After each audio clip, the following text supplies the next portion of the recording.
Role-playing games are the pillar that holds up the industry, and the genre's influence is so widespread we're seeing RPG elements creeping into more and more games, even if they belong to completely different genres. Given how old this genre is and how popular it's been over the years though, it's not surprising that there are some ways it's settled into comfortable patterns. Call them tropes, call them conventions, call them whatever. There are some things that we see in RPGs way too often.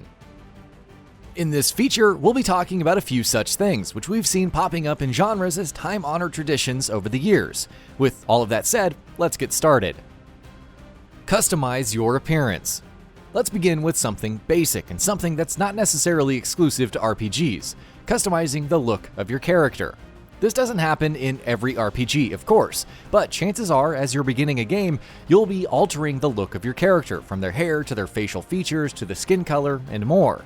Some games tend to have more in-depth character creators than others, and those are the ones that really let us have some fun. Tragic backstory. More often than not, the character you're playing as also tends to have a tragic backstory, with horrors witnessed and suffered in the past having defined much of what they are now. This can be anything from their hometown having been destroyed by marauders to their entire family having been murdered in a violent accident. Sometimes RPGs will also let you choose between a few backstories, Western RPGs in particular, which can often even have some impact on how the story plays out going forward. Dead parents. This is technically a tragic backstory, but given how common it is, it definitely deserves an entry in this feature all of its own. Protagonists in role-playing games are allergic to parents. With parents still in the equation, apparently RPG protagonists simply cannot be destined to do great things. Either both of your parents are dead, or at least one of them is, and failing that, they're never even mentioned or brought up at all. Either way, more often than not, parents don't seem to have much of a place for themselves in RPGs. You are the chosen one.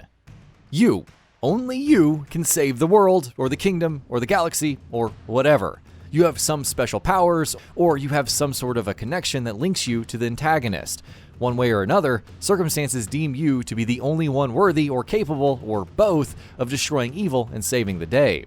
Whether that's Commander Shepard in Mass Effect, who's not exactly a chosen one, but seems to be the only one capable of bringing the galaxy together and fighting back against the Reapers, to the point where he was even brought back from the dead just for this purpose. RPGs almost always find a way to make you feel extra special. You have amnesia. The amnesiac protagonist is one of the most tried and overused tropes we've seen not just in RPGs but in video games in general. Conveniently, games decide that the main character has no memory of anything whatsoever, just so that when the basic lore and rules of the world and the setting are being explained to them, it doesn't seem weird or incongruous. Thankfully, it's not as common in games anymore, while it's also worth mentioning that there are a few games that have used this trope pretty well, but the less we see of them in the future, the better. Sleepy beginnings. A trope that's much more common in fantasy RPGs than others. As the game starts out, you find yourself in a peaceful little village, where the residents live an idyllic life and are cut out from the current events and ugly wars of the outside world. Everything is perfect in this sleepy, beautiful little paradise, this Hobbiton-esque place. Not for long though, because soon, a peaceful village gets attacked. The game takes its time to set up how untouched and isolated this little pocket of peaceful existence is, this picturesque and happy little village, until it's not. A band of bandits or monsters or cronies of the Dark Lord comes in and destroys it all, burning crops, destroying buildings, and also probably killing or abducting someone very close to the protagonist. This is, of course, what kickstarts your whole journey. Meaningless side quests in the beginning. Thankfully, we've now gotten to a point where most developers are beginning to realize the importance and value of good side quests.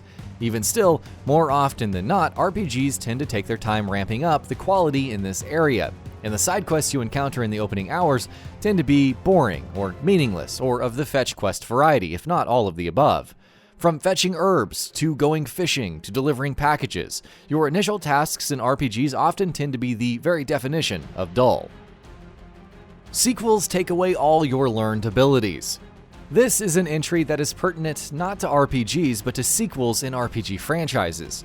You might have spent the entire first game upgrading and leveling up your character to the fullest to turn them into a badass killing machine with maxed out stats, But at the beginning of a sequel, that same character conveniently seems to have forgotten everything that they learned in the previous game. Often, games try to contextualize this within the narrative. It still doesn't make it feel like any less of a blow, though. Or you lose them in the first 30 minutes. One of the ways sequels contextualize the protagonist's loss of powers is by having them start out with their abilities, but then making them lose all of it pretty early on, or making something happen in the story that explains why the protagonist is forced to start from scratch. For instance, in Mass Effect 2, Commander Shepard died within the first 10 minutes and was brought back to life by Cerberus, which was why he had none of his older abilities when he came back to life. Shops in early towns suck. This one makes a lot of sense actually, otherwise the balance of the game would just break, but it's still worth mentioning. When you start out in RPGs and go to the shops in towns, the selection of goods and equipment they have on sale is painfully limited. You can only ever purchase the most basic of items, and having to get to a point where you can purchase some of the more high-end stuff sure feels like a slog at times. And that about does it for this video. If you enjoyed what you watched and want to see more from GamingBolt, you can always hit that subscribe button and turn on the bell icon next to it. That way you will never miss any of our videos.